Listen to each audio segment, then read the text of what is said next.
Hello. I've been thinking about my time as a teacher because Kwasi has encouraged me to revise my own attitude to error. I'm now going to call it a distraction. And I'm thinking about lads like Kwateng, who I've known over the years, those sort of arrogant, jumped-up sixth-formers who produce an essay, uh, about uh, about goodness knows what. Goodness knows what. Kwasi, I'm sure, has arrogance enough to launch a mission to Jupiter on the back of an essay on flight deck elevator hand signals that are practiced in the comfort of his own pocket during the Queen's funeral. So when did this arrogant lad have time to listen to the people? That really is the big question. When did this lad listen?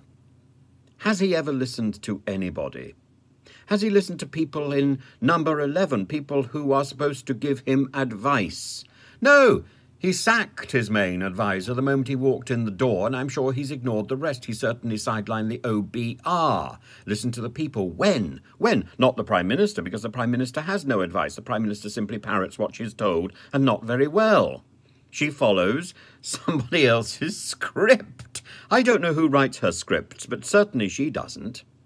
They're slid on bits of paper while she's talking, under the desk, over the desk, along the side of the seats in the House of Commons. She's not had an original thought in her life. So it's not the Prime Minister. And yesterday, if you remember, on the BBC, the Prime Minister stood by Kwasi Kwarteng. She likes his package.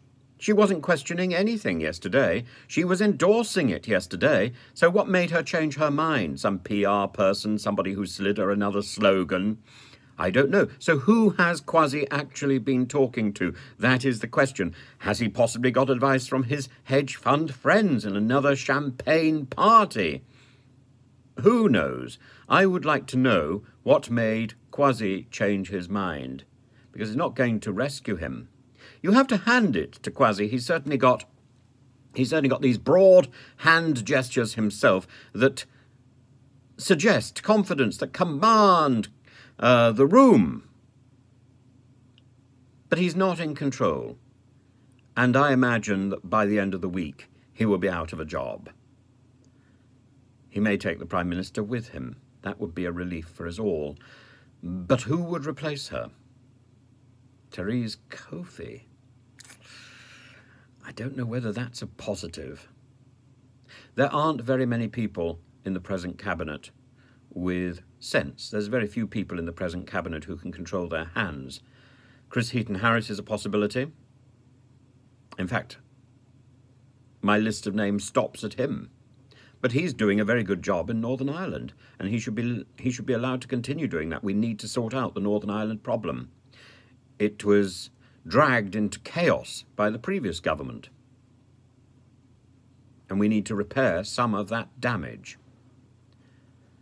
As for the Department of Digital Media, Culture and Sport, we haven't heard from that lady at all. This is a wreck of a government. A wreck of a government. And it's... Why? Why? Because most of it is full of Liz Truss's friends. You don't form a government out of your friends. You form a government out of people who disagree with you and who can have a decent debate and have... If you're Prime Minister, you already command respect, or at least you should, until you lose it. Liz Truss has lost it in a week. Not a way to run a country. And she dares to give advice to King Charles.